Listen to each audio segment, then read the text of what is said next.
மலிவான உணவுகள் அதுதான் மாமிச உணவுகள். இதுதான் ஆண் சர்வாதிகாரத்திற்கும் பெண் அடிமைத்தனத்துக்கும் அப்புறம் தனி உடைமை நடைமுறைக்கும் காரணம். தனி உடைமை நடைமுறைன்னா தன்னை பணக்காரராக காமிச்சிக்கிறது, தொழிலாளர்களை ஏமாத்துறது, ஒட்டுமொத்த தொழிலாளர்களின் உழைப்பினால் வந்த லாபத்தை முதலாளி அடிச்சுட்டு போகிறது. அப்புறம் ஆண் சர்வாதிகாரம், பெண்ணை அடிமைப்படுத்துறது, பெண்ணின் சுதந்திரத்தை பறிப்பது, அடக்குவது, ஒடுக்குவது, அடிமைப்படுத்துவது, அவமானப்படுத்துவது பெண்களை. இதுக்கு எல்லாத்துக்கும் காரணம் இந்த மலிவான உணவுகள் தான் காரணம். மலிவான உணவுகள் மற்றும் இந்த மாமிச உணவுகளை உண்பது தான் காரணம். தனி உடைமை நடைமுறைக்கும் அதுதான் காரணம். ஆக மனித வாழ்க்கை ஒரு ஒரு கட்டுப்பாட்டை மீறிவிட்டது.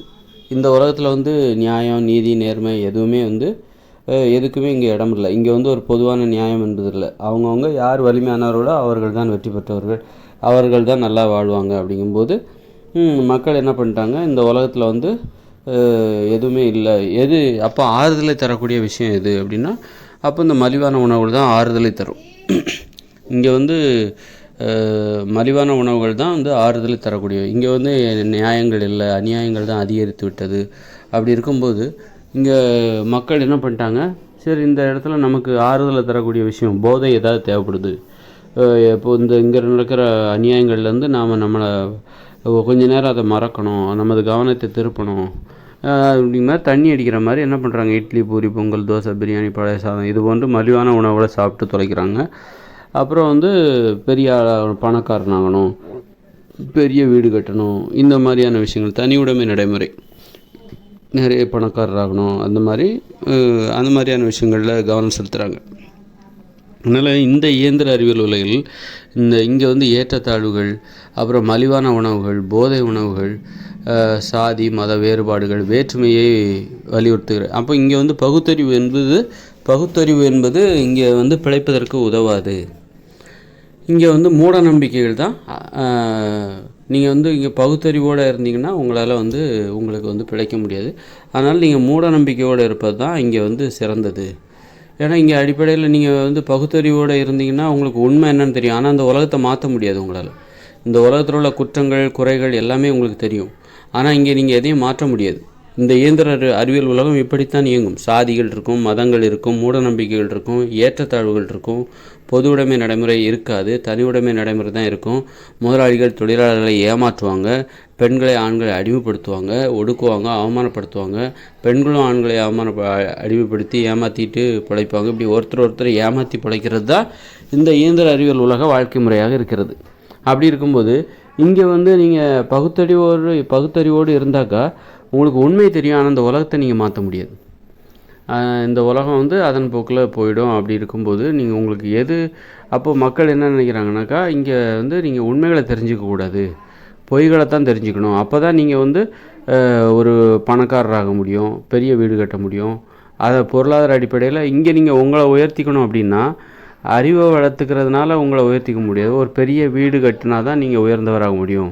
மற்றவங்களோட பெரிய வீடு, நிறைய பணம், அந்த மாதிரி புற விஷயங்களில் அறிவால் நீங்கள் உயர்ந்தவராக ஆகிவிட முடியாது. பண்புகளாலும் நீங்கள் உயர்ந்தவராகிவிட முடியாது. பணத்தால் தான் நீங்கள் உயர்ந்தவராக முடியும். அப்படிங்கிற மாதிரி அதில் அப்புறம் இந்த இட்லி, பூரி, பொங்கல், தோசை, மாமிசம் இதெல்லாம் சாப்பிட்றது உங்களை உயர்ந்தவராக காட்டிக்கிறதுக்கு தான். நீங்கள் நல்லா மாமிசம் சாப்பிட்றீங்க, இதெல்லாம் நீங்கள் மற்றவங்க உங்களை பார்த்து பொறாமப்படுவாங்க. ஒரு பெரிய வீடு கட்டுற மாதிரி தான் மாமிச உணவுலாம் சாப்பிட்றது. அப்புறம் இட்லி, பொங்கல், தோசை இந்த மாதிரியெல்லாம் சாப்பிட்றதுங்கிறது ஒரு பகட்டுக்காக தான். ஒரு பகட்டு, பெரிய வீடு கட்டுற மாதிரி, பெரிய வீடு கட்டி 4 பேர்த்து அதில் வேலைக்கு வைக்கிற மாதிரி தான். அந்த மாதிரி இந்த உணவுகளும் அப்படிப்பட்டது தான். உங்களை உயர்ந்தவராக கட்டிக்கொள்ள இது போன்ற ஆடம்பர உணவுகளை, எளிமையான உணவுகளை சாப்பிட்டா நான் சொல்கிற மாதிரி கீரை பொரியல், காய்கறி கூட்டு, கீரை, வேக வைக்கப்பட்ட கிழங்கு, பச்சை காய்கறி, பழங்கள் இதெல்லாம் சாப்பிட்டிங்கன்னா உங்களை யாரும் வியந்துலாம் பார்க்க மாட்டாங்க. எளிமையானவர்களை வியந்து பார்க்க மாட்டாங்க. ஏன்னா அதோட அருமை தெரியாதவங்களுக்கு அது தெரியாது. அது எவ்வளோ கஷ்டங்கிறது அவங்களுக்கு தெரியாது. யாரை வியந்து பார்ப்பாங்கன்னா பிரியாணி, இந்த மாதிரி பிரியாணி சாப்பிட்றவங்க, பழைய சாதம் சாப்பிட்றவங்க, நல்ல இட்லி, பொங்கல், தோசை, பரோட்டா, எண்ணெய் பரோட்டா, விருதுநகர் பரோட்டாலாம் சாப்பிட்றவங்க அவங்கள பார்த்தா தான் வியந்து பார்ப்பாங்க. பீஸா சாப்பிட்றவங்கள பார்த்தா தான் வியந்து பார்ப்பாங்க. ஆக இது பகட்டுக்காக. இதன் மூலம் தான் நீங்கள் உங்களை உயர்த்தி கொள்ள முடியும். இந்த முட்டாள்தனமான உலகில் உங்களை நீங்கள் எப்படி உயர்த்தி கொள்ள முடியும் என்றால், நீங்கள் பெரிய வீடு கட்டணும், அங்கே 4 பேரை வேலைக்கு வைக்கணும், உங்கள் வேலையை நீங்கள் செய்யவே கூடாது, உங்களுக்கு ஒரு உங்கள் காரு எல்லாம் துடைக்கிறதுக்கு வேலையாட்கள், அப்புறம் இந்த மாதிரி பிரியாணி இந்த மாதிரியான உணவுகளை சாப்பிட்ணும். மட்டன் பிரியாணி, சிக்கன் பிரியாணி அந்த மாதிரி தினமும் கவிச்சு எடுத்து சாப்பிட்ணும். மீன் பொரித்து சாப்பிட்ணும். விலை உயர்ந்த ஆடைகள் அது மாதிரி வாங்கணும். நிறைய நிலங்களை வாங்கி குவிக்கணும். இதெல்லாம் தான் உங்களை உயர்த்தி கொள்வதற்கான ஒரு வழிமுறையாக இருக்குது. அதாவது இங்கே தனிவிடம் எல்லாருக்குமே ஒரே அளவு தான் வீடு இருக்கணும். அது இங்கே இல்லை. அப்போ நீங்கள் அது இல்லாதனால, அந்த கட்டுப்பாடு இங்கே இல்லாதனால, அப்போ யார்கிட்ட பெரிய வீடு இருக்குது, யார்கிட்ட நிறைய நிலம் இருக்குது, யாருமே நிலம் வாங்கி குவிக்கக்கூடாது. அரசாங்கத்துக்கு தான் நிலம் அனைத்தும் சொந்தம். அதனால் வீடும் ஒரே அளவு தான் இருக்கணும். வீடையும் அரசாங்கம் தான் கொடுக்கணும். இது பொது உடைமை நடைமுறை. அப்படி ஒரு நடைமுறை இங்கே இல்லாதனால, அப்போ யார் பெரிய வீடு வச்சுருக்கா, யார் நிறைய நிலம் இருக்குது, யாருக்கு சொந்தமாக நிறைய நிலம் இருக்குது, இதுதான் அப்போ நிறைய பணம் வச்சுருக்கிறது யார்? ஏன்னா 6 மணி நேரம் தான் உழைக்கணும். ஆனால் நீங்கள் எத்தனை மணி நேரம் உழைச்சி நீங்கள் எவ்வளோ வேணாலும் பணத்தை நீங்கள் சம்பாதிக்கலாம். அப்புறம் தொழிலாளர்களை ஏமாத்துகிற முதலாளிகள், இப்படி இங்கே பணத்தை இங்கே எது உயர்வானதாக இருக்குன்னா, நிறைய பணம் வச்சுருக்கணும், பெரிய வீடு வச்சுருக்கணும், 4 பேரை வேலைக்கு வச்சுருக்கணும், அப்புறம் இந்த மாதிரி மலிவான உணவுகள், மாமிச உணவுகளை சாப்பிடணும். எல்லாம் ஆடம்பர உணவு. மாமிச உணவுங்கிறது ஆடம்பர உணவு. அதனால தான் இதன் மூலம் உங்களை நீங்கள் பெருமைப்படுத்திக் கொள்கிறீர்கள், உயர்த்தி கொள்கிறீர்கள். இதுதான் உயர்த்தி கொள்வதற்கான வழி. பெட்டில் படுக்கணும். பெட்டில் படுத்தா உடம்பு வலிக்கும்னு தெரியும், ஆனால் பெட்டில் படுக்கணும். வீடு கவர்ச்சியாக இருக்கணும், சோஃபா செட்டு அப்படி இப்படின்னு கவர்ச்சியாக இருக்கணும், ஏசி போடணும். இந்த மாதிரி இதுதான் உங்களை உயர்த்தி கொள்வதற்கான வழியாக இந்த இயந்திர அறிவியல் உலகம் மாறிவிட்டது. அதனால் இந்த இயந்திர அறிவியல் உலகில் அப்போ இது ஒரு மூட நம்பிக்கை தான். இது இப்படி, அதாவது உங்களை உயர்த்தி கொள்வதற்காக நீங்கள் பெரிய வீடுகளை கட்ட வேண்டும். ஏன்னா இதுதான் உங்கள் பாதுகாப்பு. இங்கே ரவுடிசம் இருக்குது, வன்முறை இருக்குது. அப்போ பணக்காரர்களை பார்த்து பயப்படுவாங்க. யார்? வன்முறையாளர்கள். ஏழைகளை பார்த்தா, எளியவங்களை பார்த்தா அவங்களுக்கு பாதுகாப்பு கொடுக்க மாட்டாங்க. அப்போது எது உயர்ந்ததாக இருக்குன்னா, யார் பாதுகாப்பாக வாழ்கிறார்கள், வலிமையானவர்கள் தான் பாதுகாப்பாக வாழ்வாங்க. யார் வலிமையானவங்க? நிறையா பணம் வச்சுருக்கணும், பெரிய வீடு வச்சுருக்கணும். இவங்க தான் வலிமையானவங்க, பாதுகாப்பானவங்க. அதனால் அவங்கள பார்த்து மற்றவங்க பயப்படுவாங்க. அப்போ மற்றவங்க ஒரு பாதுகாப்பு கிடைக்கும். வலிமையானவர்களுக்கு, பணக்காரர்களுக்கு ஒரு பாதுகாப்பு கிடைக்கும். எளிமையானவங்களுக்கு, நீங்கள் எளியவராக இருந்தால் உங்கள் வீட்டில் உங்களுக்கு சிறிய வீடு ஒன்று இருந்தால், அல்லது சிறிய வீடுனா சின்ன வீடு தான் உங்கள் வீடுன்னு வச்சுக்கோங்க, அப்படின்னு நான் சொல்ல வரேன். அந்த மாதிரி உங்கள் வீடு சின்னதாக இருக்குது அப்படின்னா உங்களை யாரும் மதிக்க மாட்டாங்க. நீங்கள் காய்கறி கூட்டு, நாங்கள் மாமிசம் சாப்பிட மாட்டோம், எளிய உணவு தான் சாப்பிட்றீங்க, பச்சை காய், அப்போ யாரும் உங்களுக்கு அதனால் உங்களை யாரும் பாதுகாக்க போகிறதில்ல, பாதுகாப்பு கொடுத்துட மாட்டாங்க. ஏன்னா இந்த உலகத்தில் வன்முறையாளர்கள் அதிகம், ரவுடிஸ் அதிகம். அதனால் உங்களுக்குன்னு ஒரு பாதுகாப்பு, ஒரு பாதிப்பு வரும்போது உங்களுக்காக யாரும் முன் வர மாட்டாங்க. உங்கள்கிட்ட நிறைய பணம் இருந்தால் தான் நீங்கள் காவல்துறைக்கு காசு கொடுத்து, கமிஷன் கொடுத்து உங்களை நீங்கள் பாதுகாத்துக்க முடியும். சட்டத்தையே நீங்கள் விலைக்கு வாங்க முடியும். இங்கே எல்லாமே சட்டத்தை விலைக்கு வாங்குறதுக்கு உங்களுக்கு பணம் தேவை. அப்போ எது உயர்ந்ததாக பார்க்கப்படுகிறது என்றால், இந்த உலகில் பணம் தான் உயர்ந்ததாக பார்க்கப்படுகிறது. பணம், பகட்டு, பெரிய வீடு, நிறைய நிலம் உங்கள் பேரில் இருக்கணும். இப்படி இதன் மூலம் நீங்கள் வலிமையானவர்களாக இருக்க வேண்டும். பணம், பொருள், இதன் மூலம் நீங்கள் வலிமையானவராக இருக்க வேண்டும். அதுதான் உயர்ந்தவராக உங்களை இந்த சமூகத்திற்கு அடையாளம் காட்டும். ஆனால் இயற்கையோடு இணைந்து, ஆனால் நம்ம ஒரு பொது உடைமை நடைமுறைப்படி வாழ்ந்தோன்னு வச்சுக்கோங்களேன், அங்கே நீங்கள் எல்லாத்துக்கும் ஒரே அளவு வீடு தான் கொடுக்கப்படும். அப்போ நீங்கள் பெரிய வீடு கட்டி அதன் மூலம் உங்களை உயர்ந்தவராக காட்டிக்க முடியாது. அது மாதிரி எல்லோரும் 6 மணி நேரம் தான் வேலை செய்ய முடியும். 6 மணி நேரத்தில் யாரும் என்ன சம்பாதிக்க முடியுமோ அதுதான் உங்கள் சம்பாத்தியம்.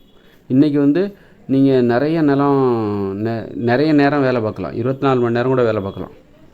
அது மாதிரி இந்த பொது உடைமை நடைமுறைப்படி நம்ம வாழ்ந்தோம்னா, ஒரு நிறுவனம் இருக்குன்னா அங்கே உள்ள நிறுவனத்தின் லாபத்தில் அங்கே வேலை செய்கிற தொழிலாளர்களுக்கு அனைவருக்குமே லாபம் போய் சேரும். ஒரு முதலாளின்னு ஒருத்தர் கிடையாது, அரசாங்கம் தான் முதலாளி. இங்கே முதலாளிகள்னு சொல்லிட்டு ஒருத்தர் மட்டுமே இருந்துட்டு அவர் எல்லாருடைய உழைப்பு, எல்லா தொழிலாளர்களின் உழைப்பினால் வந்த லாபத்தை அவர் மட்டுமே எடுத்துகிட்டு போகிறார். அப்போது இந்த மாதிரி அநியாயங்கள் பொது உடைமை நடைமுறைப்படி இந்த இயந்திர அறிவியல் உலகம் இயங்குமேயானால் அங்கே யாருமே பெரிய பணக்காரராக இருக்க முடியாது. அங்கே யாருமே பணக்காரராக இருக்க முடியாது. அங்கே ஏன்னா அங்கே 6 மணி நேரம் தான் எல்லோரும் உழைப்பாங்க. 6 மணி நேரம் உழைச்சா வீட்டுக்கு போய்டு, விளையாடு, காதல் பண்ணு, ஆடு, பாடு, விளையாடு, அந்த மாதிரி தான். 6 மணி நேரத்துக்கு மேலே யாரும் வேலை செய்யக்கூடாது. அப்போ 6 மணி நேரத்தில் என்ன சம்பாதிக்க முடியுமோ அதுதான் நீங்கள் சம்பாதிக்க முடியும். லட்சக்கணக்கில் அந்த மாதிரி சம்பாதிக்க முடியாது. அப்போ பணத்தால் நீங்கள் ஒரு பொது உடைமை நடைமுறைப்படி நீங்கள் வாழ்ந்தீர்களே ஆனால், பணத்தின் மூலம் அதிகமாக பணம் சம்பாதிக்க முடியாது. அதனால் நீங்கள் அதிகமாக பணம் சம்பாதித்து உங்களை உயர்த்தி கொள்ள முடியும் என்கிற முயற்சியில் நீங்கள் ஈடுபடவே முடியாது. பொது உடைமை நடைமுறைப்படி மக்கள் வாழ்வார்களே ஆனால் நீங்கள் பெரிய வீடு கட்டிக்க முடியாது. எல்லார் வீடும் ஒரே மாதிரி தான் இருக்கும். அப்போ 6 மணி நேரம் தான் வேலை செய்ய முடியும். இப்போ நிறைய பணம் சம்பாதிச்சு அதன் மூலம் உங்களை உயர்ந்தவராக காட்டிக்க முடியாது. நிறைய பணம் சம்பாதிக்கணும்னா நிறைய நேரம் வேலை பார்க்கணும். அப்போ நீங்கள் பெரிய வீடு கட்டவும் முடியாது. ஏன்னா அரசாங்கமே உங்களுக்கு வீடு கொடுத்துரும், ஒரே அளவு தான், எல்லாருக்கும் ஒரே மாதிரியான வீடு. அப்போ பெரிய வீடு கட்டி அதில் 4 பேரை வேலைக்கு வச்சு அதன் மூலம் நீங்கள் உங்களை உயர்ந்தவராக காட்டிக்க முடியாது. இப்படி அப்போ நம்ம பொது உடைமை நடைமுறைப்படி வாழ்ந்தாக்கா அங்கே யார் உயர்ந்தவர்கள்?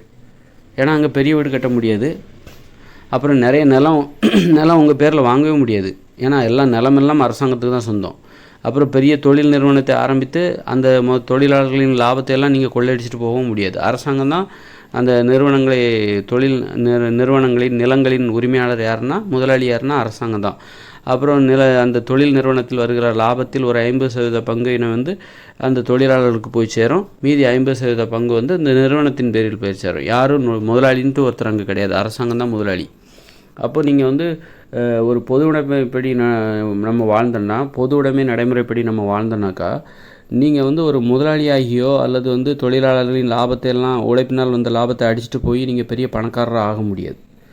அப்போது நீங்கள் பொது உடைமை நடைமுறைப்படி வாழ்ந்தால் உங்களை நீங்கள் எப்படி தான் உயர்ந்தவராக ஆக்கிக்குவீங்க?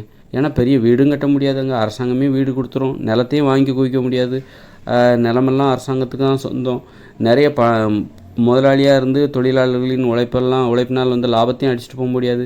ஏன்னா அங்கே 50% பங்கு 50% லாபத்தில் 50% பங்கு நிறுவனம் எடுத்துக்கொண்டு நிறுவனத்தின் பேரில் சேரும். யாருங்க பெரிய முதலாளி? யாரும் கிடையாது. தொழிலாளி எல்லாருமே முதலாளி, எல்லாருமே தொழிலாளி. அரசாங்கத்திற்கு தான் எல்லாமே சொந்தம். நிலமும் அரசாங்கத்துக்கு தான் சொந்தமாக நிலம் வாங்க முடியாது. அப்போ நம்ம பொது உடைமை நடைமுறைப்படி வாழ்ந்தாக்கா உங்களை நீங்கள் எப்படி தான் உயர்ந்தவராக மாற்றிப்பீங்க? அப்படின்னா மகிழ்ச்சியாக வாழ்வதன் மூலம்தான் நீங்கள் உங்களை உயர்ந்தவராக காட்டிக்கொள்ள முடியும்.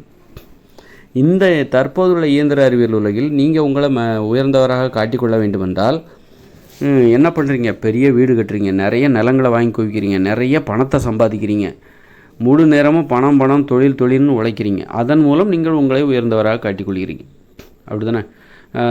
ஒரு முதலாளியாகி தொழிலாளர்களின் உழைப்பினால் லாபத்தை ஒட்டுமொத்தமாக நீங்கள் அடிச்சுட்டு போயிடுறீங்க. இதன் மூலம் தான் நீங்கள் உயர்ந்தவராக காட்டிக்கிறீங்க.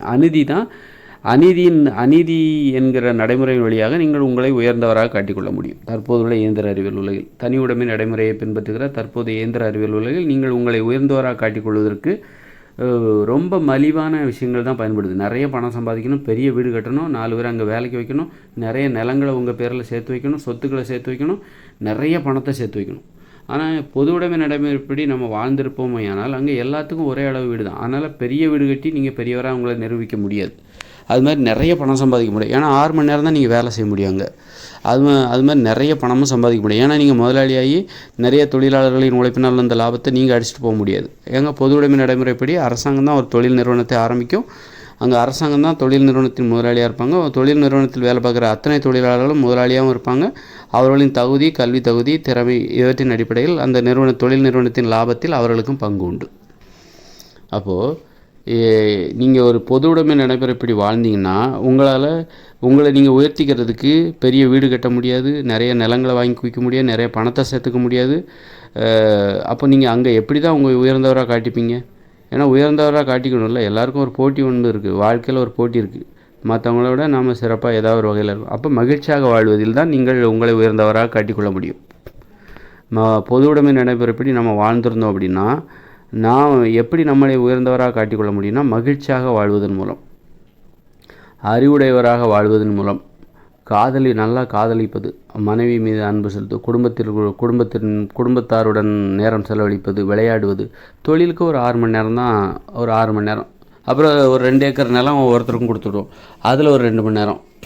மீதமுள்ள நேரத்தில் விளையாடுறது, ஆடுறது, ஓடுறது, பாடுறது, கதை சொல்கிறது, இப்போ ஓவியம் வரைகிறது, கவிதை வரைகிறது, கவிதை எழுதுவது, இந்த மாதிரி. அப்புறம் உடல் ஆரோக்கியமாக வச்சுக்கிறது. அதுக்கு என்ன பண்ணணும்? மலிவான உணவுகளை சாப்பிட மாட்டாங்க. பொது உடைமை நடைமுறைப்படி நம்ம வாழ்ந்துருந்தால் அப்போ நம்ம அங்கே மலிவான உணவுகளை நம்ம சாப்பிடவே மாட்டோம். இட்லி, பூரி, பொங்கல், தோசை அதெல்லாம் நம்ம சாப்பிடவே மாட்டோம். நான் சொல்கிற சமைத்து சாப்பிடுகிற உணவுகளில் உயர்தரமான உணவுகளை தான் நம்ம சாப்பிட்ருப்போம். அப்போ அங்கே நோய் இருக்காது. நோய் இல்லாமல் வாழ்வுதான் உயர்ந்த வாழ்க்கை. இயற்கையோட இந்த பொது உடைமை நடைமுறைப்படி நாம் ஒரு இயந்திர அறிவியல் உலகில் பொது உடைமை நடைமுறைப்படி நம்ம வாழ்ந்தோம்னா அங்கே மக்கள் தங்களை உயர்த்திக்கொள்ள என்ன பண்ணுவாங்கன்னா மகிழ்ச்சியாக வாழ்வாங்க. மகிழ்ச்சியாக வாழ்வதில் ஒரு போட்டி ஏற்படும். மகிழ்ச்சியாக வாழ்வதில் ஒரு போட்டி ஏற்படும். உடல் ஆரோக்கியமாக வாழ்வதில் ஒரு போட்டி ஏற்படும். உடலை உறுதியாக வைத்துக் கொள்வதில் ஒரு போட்டி ஏற்படும். தினமும் விளையாடுவதில் ஒரு போட்டி ஏற்படும். 1 மணி நேரம் தான் விளையாடுவாங்க. அதுக்குள்ளே நல்லா சந்தோஷமாக விளையாடணும். அதை விட்டு கொடுக்க மாட்டாங்க. ஆடல் பாடல் இதில் ஒரு போட்டி ஏற்படும். ஆடல் பாடல், கதை சொல்வது, கவிதை எழுதுவது, சிற்பம் செய்வது, ஓவியம் வரைவது, அப்புறம் வேட்டையாடுதல், நல்ல ஜாலியாக இருக்கிறது தான் உங்களை உயர்ந்தவராக காட்டிக்கொள்வதற்கான வழிமுறை. எங்கே பொது உடைமை நடைமுறைப்படி தற்போதுள்ள இயந்திர அறிவியல் உலகம் செயல்பட்டிருக்குமே. ஆனால் அங்கே ஜாலியாக வாழணும், மகிழ்ச்சியாக வாழணும். அதுதான் காதல், காமம், குடும்பம், கூட்டு குடும்பம், உறவுமுறை, மரியாதை, இது எல்லாமும் தான் அங்கே நீங்கள் உயர்ந்த மரியாதைங்கிறதுனா எப்படி வரும்? சுழற்சி முறையில் நீங்கள் உங்கள் ஊரை ஆட்சி செய்வது, உங்கள் ஊரை நீங்கள் ஆட்சி செய்வது, அது ஒரு மரியாதை. இந்த மாதிரி தான் நீங்கள் பொது உடைமை நடைமுறைப்படி நம்ம வாழ்ந்திருப்போமே. ஆனால் நம்மை உயர்த்தி கொள்வதற்கு நாம் எதை நம்பியிருப்போம், இன்றைக்கி பாருங்கள், பெரிய வீடு கட்டுறீங்க, ஆனால் மகிழ்ச்சியாக யாராவது வாழ்கிறாங்களா? யாராவது சந்தோஷமாக வாழ்கிறாங்களா? காரில் போகிறாங்க, வேடிக்கை பார்க்குறோம். அதைத்தான் இவங்க அதுக்காக காரில் போகிறாங்க. ஒரு வலிமையானவர்கள்னால் அவங்கள பார்த்தா ஒரு பயம்தான், பணக்காரங்கிட்ட வச்சுக்கக்கூடாது, அந்த ஒரு பாதுகாப்பு அவங்ககிட்ட இருக்குது. மற்றபடி அவங்க மகிழ்ச்சியாக வாழ்கிறாங்களா? பணக்காரங்கன்னா மகிழ்ச்சியாக வாழ்ந்துட்டுருக்காங்க. இல்லை ஏழைகள் அல்லது நடுத்தர வர்க்கத்தினர் மகிழ்ச்சியாக இல்லையா? மகிழ்ச்சியை ஒருவரின் உயர்வுக்கான தகுதியாக கருதினால் நீங்கள் இதில் யார் மகிழ்ச்சியாக இருக்காங்க? பணக்காரங்க மகிழ்ச்சியாக இருக்காங்களா? இல்லை ஒரு நடுத்தர வர்க்கத்தினர் மகிழ்ச்சியாக இருக்காங்களா? அல்லது ஏழைகள் மகிழ்ச்சியாக இருக்காங்களா? அப்படின்னா நீங்கள் மகிழ்ச்சியாக இருப்பதற்கு உங்களுக்கு என்ன தேவை? வெறுமனே ஆடல் பாடல் அது கிடையாது. இங்கே நீங்கள் தற்போதுள்ள இயந்திர அறிவியல் உலகில் நீங்கள் மகிழ்ச்சியாக இருப்பதற்கு உங்களுக்கு ஆடுவதற்கும் பாடுவதற்கும் ஓடுவதற்கும் விளையாடுவதற்கும் இங்கே வாய்ப்பே கிடையாது. அதற்கான வழிகள் பூட்டப்பட்டு விட்டன. எந்த மக்களாவது விளையாடுறாங்களா, ஓடுறாங்களா, ஆடுறாங்களா, விளையாடுறாங்களா? எதுவுமே பண்ண மாட்டேங்கிறாங்க. ஓவியம் வரைகிறாங்களா? மக்கள் எதுவுமே இந்த வேலைகளை பண்ணுறதே இல்லை. ஆனால் மக்கள் தங்களை உயர்த்திக்கொள்ள மகிழ்ச்சியாக வாழ்வதற்கு எதை நம்புகிறார்கள்? பெரிய டிவி, அதில் நல்ல படம், ஓடிடி, நிறைய படம் பார்க்குறது, ரிலீஸ் ஆகிற படத்தெல்லாம் பார்க்குறது, அப்புறம் ஏசி, பெரிய கட்டிடம், மாடி வீடு, அப்புறம் 4 பேரை வேலைக்கு வச்சுக்கிறது அந்த வீட்டில். இப்படி தான் தங்களை உயர்த்தி கொள்வதற்கு இதுதான் வழி என இங்கே ஒரு கருத்து பரப்பப்பட்டு விட்டது. அது எல்லாருமே நம்புகிறாங்க. அது தங்களை உயர்த்தி கொள்வதற்கு அதற்காக எல்லாரும் போராடுகிறார்கள். பெரிய வீடு கட்டணும், 4 பேரை வேலைக்கு வச்சுக்கணும், ஏசி வாங்கணும், பெரிய டிவி வாங்கணும், அப்புறம் மாமிச உணவுகளை சாப்பிடணும், இட்லி பூரி பொங்கல், டெய்லி மாமிசம், டெய்லி மீன் சாப்பிடணும். இதெல்லாம் தான் தங்களை உயர்த்தி கொள்வதற்கான வழிமுறை என மக்கள் நம்புகின்றனர். அப்போது இந்த இயந்திர அறிவியல் உலகில் ஒரு அறிவுபூர்வமாக தன்னை ஒருவர் உயர்த்தி கொள்ள முடியுமா அப்படின்னா அது ரொம்ப சிக்கல். இங்கே மூட நம்பிக்கை தான். அதாவது ஒருத்தர் வீடு கட்டினா பெரியவர் ஆகிடுவார், பெரிய வீடு கட்டினா அவர் பெரியவர் ஆகிடுவார், நிறைய சொத்து வாங்கிட்டாக்கா அவர் பெரியவர் ஆகிடுவார், பெரிய ஆளாகிடுவார், நிறைய பணம் சேர்த்துட்டா அவர் பெரிய ஆளாகிடுவார், மாமிச உணவுகளையும் மலிவான உணவுகளையும் நல்ல சாப்பிட்டாருன்னா, நிறைய வீட்டில் 4 பேரை வேலைக்கு வச்சுக்கிட்டு சமைச்சு சாப்பிட்டாருனாக்கா அவர் பெரிய, வீட்டில் எந்த வேலையும் செய்யலைன்னா அவர் பெரிய ஆள். இதெல்லாம் ஒரு மூட நம்பிக்கை தானே. அந்த மூட நம்பிக்கையை இந்த உலகம் முழுவதுமே ஏற்றுக்கொண்டு விட்டார்கள். இந்த உலகத்தில் உள்ள அனைவருமே ஏற்றுக்கொண்டு விட்டார்கள். நிறைய நிலம் வாங்கி போடுறது, சொத்து வாங்கி போடுறது, யாருக்கிட்ட நிறைய பணம் இருக்கோ அவர் தான் கோடீஸ்வரர். அவர்கிட்ட தான் அந்த அதிகாரமும் பணிஞ்சு போகுது. அப்போது ஒரு மூட நம்பிக்கையே இங்கு ஒரு சரியான நம்பிக்கையாக, மக்களுடைய நம்பிக்கையாக ஏற்றுக்கொண்டு விட்டார். ஒரு மூட நம்பிக்கை தான். எது உயர்வு என்பது என்று இவர்கள் கருதுவது அனைத்துமே மூட நம்பிக்கை தான். எது ஒருவரை உயர்த்தும் என தற்போதுள்ள உலகில், இயந்திர அறிவியல் உலகில் மக்கள் நம்புவது அனைத்துமே ஒரு மூட நம்பிக்கை தான். ஆனால் அதை அந்த மூட நம்பிக்கையே இந்த உலகின் நடைமுறையாக மாற்றிவிட்டார்கள். இப்போ எப்படின்னா, கடந்த காலத்தில் போரிட்டாங்கல்ல, போய் சண்டை போட்டு போரிட்டாங்க. ஒன்றும் கிடையாது. ஒரு 2 நாட்டுக்காரங்க உட்காந்து பேசி சண்டை போடக்கூடாதுப்பா, என்னப்பா எல்லாரும் தான் சாப்பிட்றான், ஒரு வேலை வாழ போகிறோம், ஒரு சாதாரண விஷயம் தானே. அதில் என்ன உனக்கு, நீயா நானா, செத்தா இதுலேயும் ஆளும் சாப்பிட்றான், எல்லா மக்களும் சாப்பிட்றான், இதில் என்ன உனக்கு ஆக இந்த சாதாரண விஷயம் கூட தெரியாமல் ஒருத்தன் குத்திக்கிட்டு வெட்டிக்கிட்டு குண்டு போட்டுக்கிட்டு எத்தனை கோடிக்கணக்கான பேர் செத்தானுங்க. அப்போ அது மூட நம்பிக்கை தானே. அந்த மூட நம்பிக்கையை தானே உலகம் முழுக்க ஒரு நடைமுறையாக மாறிவிட்டது. மக்கள் ஏற்றுக்கொண்டார்கள். மக்கள் அதை ஏற்றுக்கிட்டு சண்டை போட்டுக்கிட்டு இருந்தாங்க. அது ஒரு மூட நம்பிக்கை தான். எல்லாருக்குமே தெரியும் அது ஒரு மூட நம்பிக்கை தான். முட்டாள்தனமான வடிகட்டின மூட நம்பிக்கை. போர் மூலம் ஒருத்தர் சண்டை போட்டு சாவறதுங்கிறது ஒரு வடிகட்டின ஒரு மூட நம்பிக்கைங்கிறது உலகம் முழுக்க எல்லாருக்குமே தெரிஞ்ச விஷயம்தான். ஆனால் அதுதானே அந்த அன்றைய காலத்தில் வந்து உலகின் நடைமுறையாக இருந்தது, வாழ்க்கை முறையாக இருந்தது. அது மூட நம்பிக்கை தான். மூட நம்பிக்கையாக இந்த உலகம் என்பது மூட நம்பிக்கையே வாழ்க்கை முறையாக மாற்றிவிட்டது. மூட நம்பிக்கையோடு வாழ்வதையே மக்களின் வாழ்க்கை முறையாக மாற்றிவிட்டது. அதனால்தான் இந்த இயந்திர அறிவியல் உலகில் ஏன் மதம், சாதி வெறி, மத வெறி இதெல்லாம் மூட நம்பிக்கையை அதிகப்படுத்தணும். அப்போ தான் உங்கள் வலிமை அதிகமாகும். நீங்கள் மூட நம்பிக்கை எந்த அளவுக்கு அதிகமாகுதோ அந்த அளவுக்கு நீங்கள் இந்த உலகத்தில் பாதுகாப்பானவராக இருப்பீங்க. இப்போ பெரிய வீடு கட்டணும், அப்போ தான் நீங்கள் பணக்காரர், நிறைய நிலங்களை வாங்கி போடணும், நிறைய பணத்தை சேர்க்கணும், அதுதான் உங்களை உயர்த்தி கொள்வதற்கான வழி என்கிற ஒரு மூட நம்பிக்கை தான் இந்த மனித வாழ்க்கை முறையாக மாறிவிட்டது. மக்களுடைய வாழ்க்கை முறையாக தற்போதுள்ள இயந்திர அறிவியல் உலகில் மக்களால் ஏற்றுக்கொள்ளப்பட்டு விட்டது. அப்படி இருக்கும்போது நீங்கள் உங்களுடைய மூட நம்பிக்கையை மேலும் மேலும் அதிகப்படுத்தணும், ஊக்குவிக்கணும். நீங்கள் ஒரு இயற்கையான அறிவை பெற்றுவிட்டால் கண்டிப்பாக நீங்கள் உயர்ந்தவராக ஆகிவிட முடியாது. நீங்கள் வந்து கண்டிப்பாக பெரிய வீடு கட்டினா தான் நீங்கள் எவ்வளோ தான் பெரிய பணக்காரராக இருக்கட்டும், எவ்வளோ பணம் வருதுன்னு தான் பார்ப்பாங்க. அதனால் உங்கள் அறிவை வச்சு நீங்கள் வியாபாரம் பண்ண பார்க்கணும். உங்கள் அறிவு எனக்கு நிறைய அறிவு இருக்குது, அதனால் அதை மட்டும் நான் தனியாக வச்சுப்பேன், அதை வச்சு எனக்கு பணம் தேவையில்லை அப்படின்னா நீங்கள் இந்த இயந்திர அறிவியல் உலக ஒரு வாழ்க்கை முறையை சரியாக புரிந்து கொள்ளவில்லை. நீங்கள் நிறைய அறிவு இருக்கலாம், அதை நீங்கள் வியாபாரம் பண்ணும்போது தான் நீங்கள் பெரிய ஆள். அதை வியாபாரம் பண்ணி நிறைய பணம் சம்பாதிக்கணும். உங்கள்கிட்ட கோடிக்கணக்கான பணம் இருந்தால் தான் நீங்கள் பெரிய ஆள்.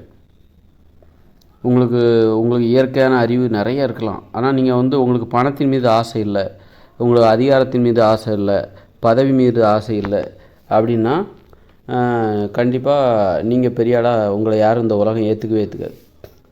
உங்கள்கிட்ட எவ்வளோ பணம் இருக்குது, அது சரி, உங்கள்கிட்ட எவ்வளோ பணம் இருக்குது, உங்கள்கிட்ட அறிவு இருக்குப்பா, உங்களுடைய அறிவு வந்து இந்த அறிவு நிறைய பேர்கிட்ட இருக்குது. நீங்கள் பார்த்தீங்கன்னா அறிவு என்பது வந்து என்கிட்டயோ உங்கள்கிட்டயோ அப்படிலாம் இல்லை, நிறைய பேர்கிட்ட இருக்குது. சாமானிய மக்கள் நிறைய பேர்கிட்ட அறிவு இருக்குது.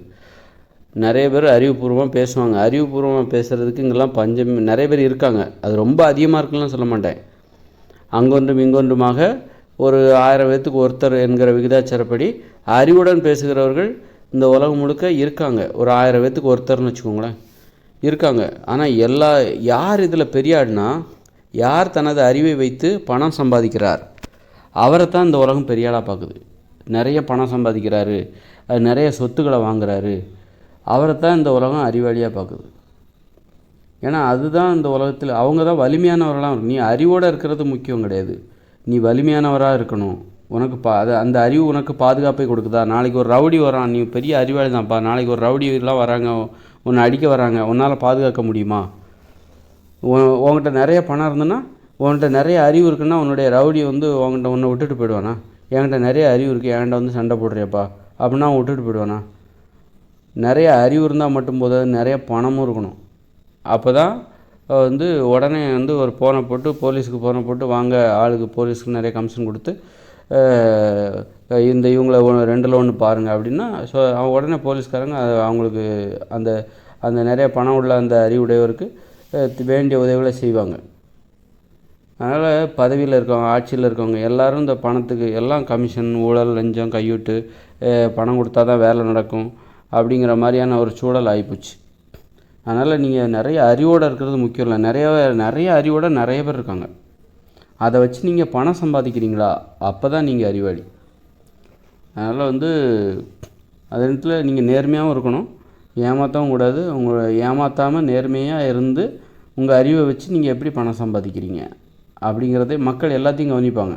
ஒருத்தர் அறிவுடையார், அவருடைய தனிப்பட்ட ஒழுங்கு, அவர் எப்படி நடந்துக்கிறாரு, நேர்மையாக நடந்துக்கிறாரா, நல்லா பேசுகிறாரா, மற்றவங்ககிட்ட எப்படி பேசுகிறாரு, எல்லாத்தையும் கவனித்து தான் ஒருத்தர்கிட்ட பணம் மட்டுமே இருக்குது, பண்புகள் இல்லை அப்படின்னா அது சார்ந்த ஒரு மரியாதை அவருக்கு கிடைக்கும்.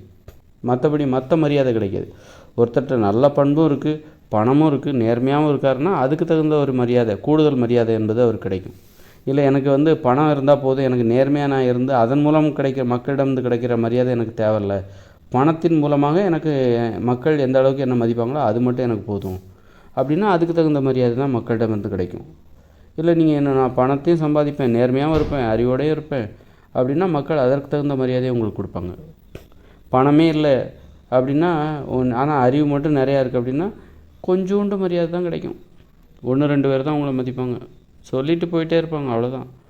மற்றபடி பெரிய மரியாதை கிடைக்காது. அதனால் இந்த இயந்திர அறிவியல் உலகம் உங்களை யாரை பெருசாக நினைக்கிறாங்க அப்படின்னா, நீ பெரிய அறிவாளியாக இருக்கலாம், எப்படிப்பட்ட வேணாலும் இருந்துட்டு போ, பணம் நிறையா இருக்கா, நிறைய சொத்து இருக்கா, நீ ஒரு பொருளாதார அடிப்படையில் நீ வலிமையானவராக இருக்கிறாயா, அப்போ தான் நீ பெரிய உயர்ந்தவன் வலிமையானவன் அப்படின்னு இந்த உலகம் நம்புது. ஏன்னா நாளைக்கு ஒரு பிரச்சனைன்னு வரும்போது உன்னை பாதுகாத்துக்கிறதுக்கு உன்னுடைய அறிவு உதவாது, உன்னுடைய பணம் தான் உனக்கு உதவும். அந்த பணம் தான் நாளை உன்னை பாதுகாக்கும், உன்னை சார்ந்தவர்களையும் பாதுகாக்கும். உன் பின்னாடி 10 பேர் வந்தாங்கன்னா அவங்களையும் உன்னால் பாதுகாக்க முடியும்னா அதற்கு உன்னுடைய பணம் தான் உதவி செய்யும்.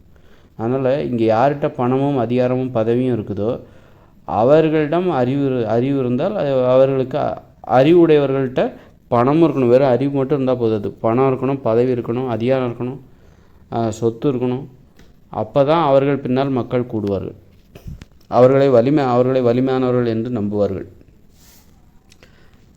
இயந்திர அறிவியல் உலகை பொறுத்தளவில் அது சரிதான், அதை ஏற்றுக்கிட்டே ஆகணும். அதுக்கு முரணாக யோசிக்காதீங்க. யோசித்தா நீங்கள் உங்களுக்கு அந்தளவுக்கு ஊக்கம் இல்லாமல் போயிடும், டென்ஷன் அதிகமாகிடும், கோபம் அதிகமாகிடும், வெறுப்பு அதிகமாகிடும். மக்கள் ஒரு போக்கில் போவாங்க, நீங்கள் அதன் எதிர்போக்கில் யோசிச்சுட்டு போவீங்க. அதனால் மக்களுடைய உணர்வுகளோடு நீங்கள் பொருந்தி போக மாட்டீங்க. அதனால் மக்கள் யோசிக்கிறதுல எந்த தப்பும் கிடையாது. இந்த இயந்திர அறிவியல் உலகில் அதுதான். ஏன்னா இங்கே அவ்வளோ அநீதிகள் தான், நியாயங்கிறதே இங்கே இல்லை. அதனால் நியாயமில்லாத உலகில் அங்கே எது நிறைய பணம் வச்சுருக்கவங்க தான் பெரியாடு, சொத்து வச்சுருக்கவங்க தான் பெரியாடு அப்படிங்கிறது தான் உண்மை.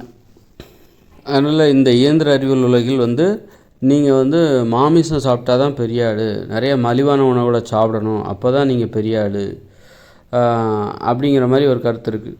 ஆனால் நீங்கள் உங்களால் நீங்கள் இயற்கை, இப்போ நான் இயற்கையை பற்றி சிந்திக்கிறேன் அப்படின்னா, நீ என்ன மாதிரி ஆட்கள் நிறைய பேர் இருக்காங்க. அவங்க இயற்கையை பற்றின உண்மைகளை தெரிஞ்சுக்கணும் அப்படின்னா அவங்க அந்த மாமிசத்தெல்லாம் சாப்பிடக்கூடாது, சாப்பிடாமல் மலிவான உணவுகளையும் சாப்பிடக்கூடாது. அப்போ தான் இயற்கை பற்றிய உண்மைகளை தெரிஞ்சிக்க முடியும். சமைத்த உணவுகளில் உயர்தரமான உணவுகளை சாப்பிடணும், மாமிசத்தை சாப்பிடக்கூடாது. அதே நேரத்தில் அவங்க நிறைய பணத்தை சம்பாதிக்கவும் தயங்கக்கூடாது, நிறைய பணத்தை சம்பாதிக்கணும். கண்டிப்பாக இயற்கையை பற்றி நீங்கள் யோசிக்கிறவராக இருந்தால் கூட நீங்கள் கண்டிப்பாக பணத்தையும் எப்படியா சம்பாதிக்க முடியுமா அதற்கான முயற்சியிலும் ஈடுபடணும். நிறைய பணத்தை சம்பாதிச்சுட்டு என்ன பண்ணணும் அப்படின்னா, நிறைய பேருக்கு நல்லது செய்யணும், நிறைய பேருக்கு உதவி தேவைப்படுது, அவங்களுக்கு நல்லது செய்யணும். உதவி தேவைப்படுபவர்கள் நிறைய பேர் இருக்காங்க. அதனால் அதன் மூலமும் அந்த மாதிரி நீங்கள் உதவிகளை செஞ்சால் அதன் மூலம் உங்களுக்கு பாதுகாப்பு கிடைக்கும். ஒரு நல்ல பேர் தான் பாதுகாப்பு.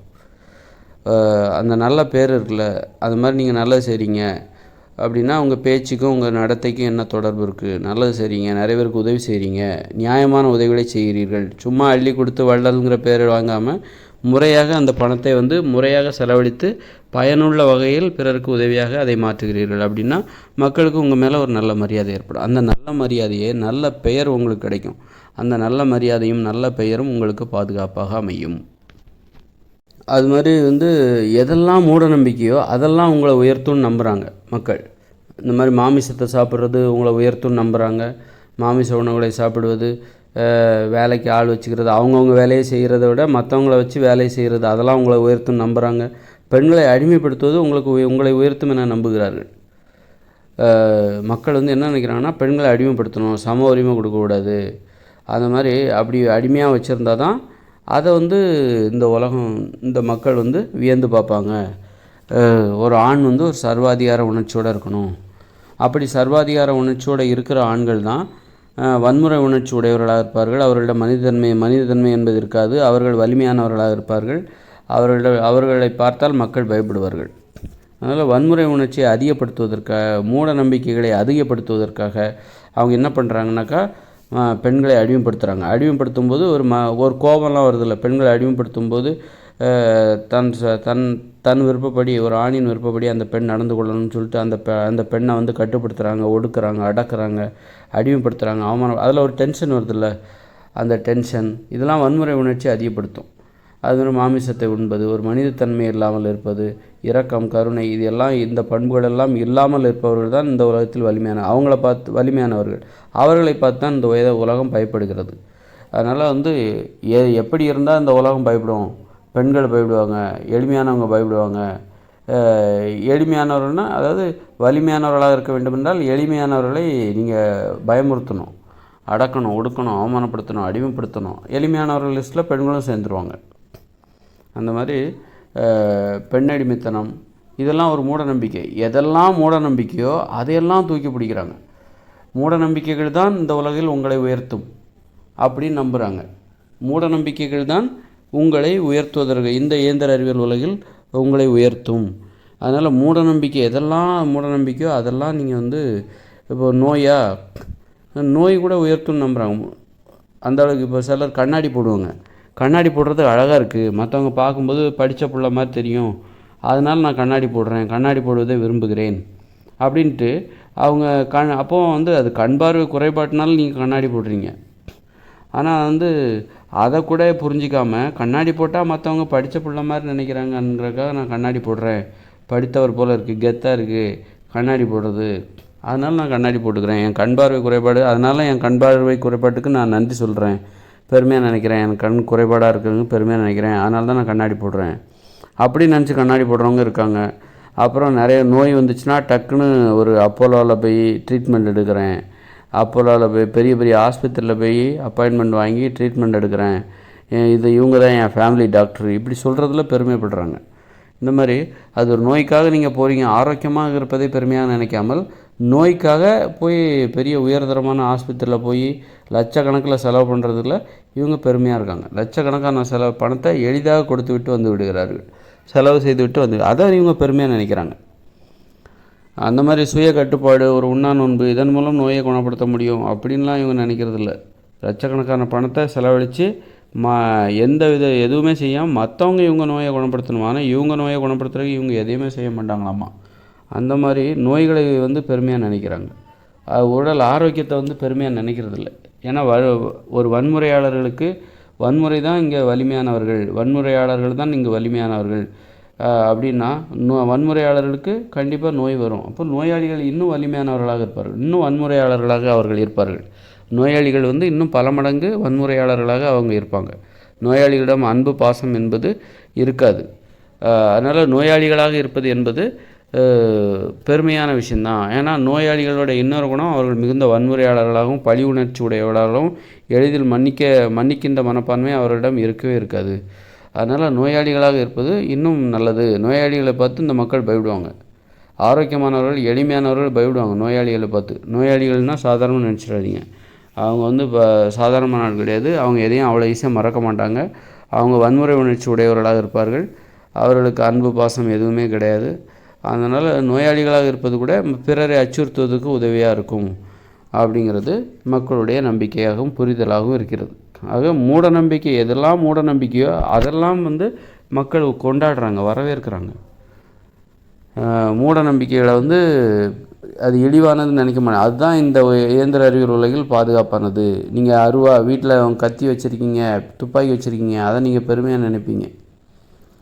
உங்களை பார்த்து 4 பேர் அந்த மாதிரி பயந்து ஓடுறாங்க அப்படின்னா அப்போ தான் அது பெருமையாக. நீங்கள் சர்வாதிகார உணர்ச்சியோடு நீங்கள் நிறைய பேரை அடிமைப்படுத்துகிறீங்க. ஆண்களாக இருந்தால் இன்னும் நிறைய ஆண்களை அடிமைப்படுத்துகிறீங்க, எளிமையான ஆண்களை நீங்கள் அடிமைப்படுத்துகிறீங்க, எளியவர்களாக தெரிகிறவர்களை ஏழைகளாக தெரிகிறவர்களை அடிமைப்படுத்துகிறீங்க அப்படின்னா உங்களை நீங்கள் உயர்வாக பார்ப்பாங்க. யார் அடிமைப்படுத்துகிறாங்களோ மற்றவங்கள, ஒரு சர்வாதிகார உணர்ச்சியோடு யார் இருக்கிறாங்களோ அவங்கள இந்த உலகத்தில் உயர்வாக பார்ப்பாங்க. ஒரு சமமாக மதிக்கிறவங்கள விட யாருக்கு இந்த உலகம் பயப்படுது, யாரை பார்த்து பணிஞ்சு போகுது, அடிமையாக நடந்துக்குது, யார் வந்து ஒரு சர்வாதிகாரியாக நடந்து கொள்கிறார்கள், அவங்கள பார்த்து இந்த உலகம் பயப்படுது, அவங்கள தான் இந்த உலகம் உயர்ந்தவர்கள்னு சொல்லுது.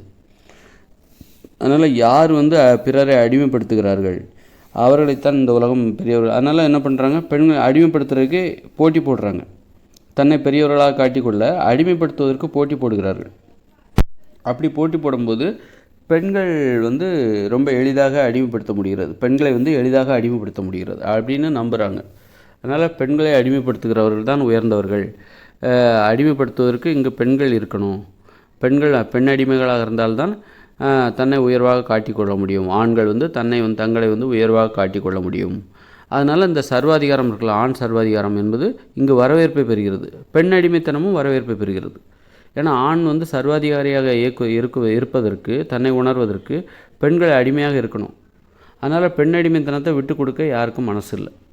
அப்போ இந்த இயந்திர அறிவியல் உலகம் மூட நம்பிக்கைகளை கொண்டாடுகிறது. மூட நம்பிக்கைகளை விட்டு கொடுக்க மனசே இல்லை. இந்த இயந்திர அறிவியல் உலகில் மூட நம்பிக்கைகள் தான் உங்களை உயர்த்துவதற்கு வழிவகுக்கும். நீங்கள் உங்களை உயர்த்தி கொள்வதற்கு மூட நம்பிக்கைகள் தான் உதவி செய்யும் என்பதை மக்கள் உணர்ந்திருக்கிறார்கள். அதுதான் உண்மை கூட.